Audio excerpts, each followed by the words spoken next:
Hello everyone, today we are starting the practice set 8.3 of the chapter H which is triangles and squares. So यहाँ पर आपको quadrilateral दिया हुआ है.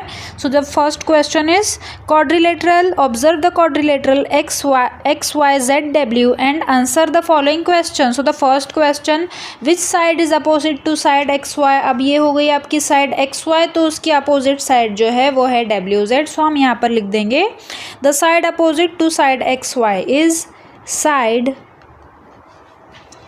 WZ. Then the second question, which are the adjacent side of the side XW.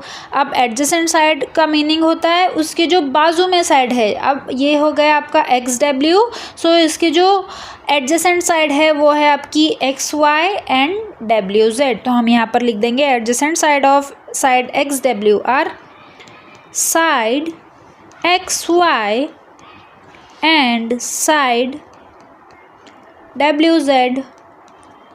Then third, which is the opposite angle of W. So ये हो गया आपका angle W. So इसकी जो opposite side है वो है आपकी angle Y. So opposite angle of angle W is angle Y. Then the fourth question, which are the adjacent angles of angle Z. अब जो आपका एंगल Z है ये है आपका एंगल Z, ये हो गया आपका एंगल Z. सो इसके एडजेसेंट एंगल कौन से हैं, तो यहाँ पर आपका आ जाएगा angle Y and angle W. So हम यहाँ पर लिख देंगे are angle Y and angle W. Then the fifth question, which are the diagonals of quadrilateral X Y Z W. So यहाँ पर जो आपके डायगोनल्स है वो इस तरीके से शो करती हूँ मैं आपको.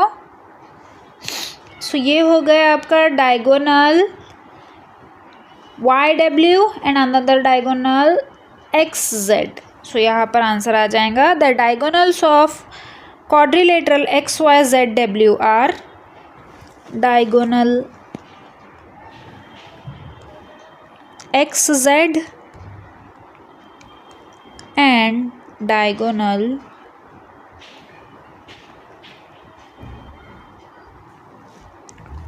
YW. सो यहाँ पर आपका फर्स्ट क्वेश्चन हो गया. Then the second question, right the opposite angles in quadrilateral PQRS. तो ये जो आपका क्वाड्रिलेटरल है ये आपको चैप्टर में वहाँ पर दिया हुआ है. सो यहाँ पर मैंने उसकी फिगर दी हूँ. सो ये है आपका quadrilateral PQRS. So the opposite angles in quadrilateral PQRS are, first pair आपकी हो गई अपोजिट एंगल की angle P and angle R and the second is angle S and angle Q. सो यहाँ पर आपकी प्रैक्टिस सेट फिनिश होती है. Thank you. Like share and subscribe to my channel.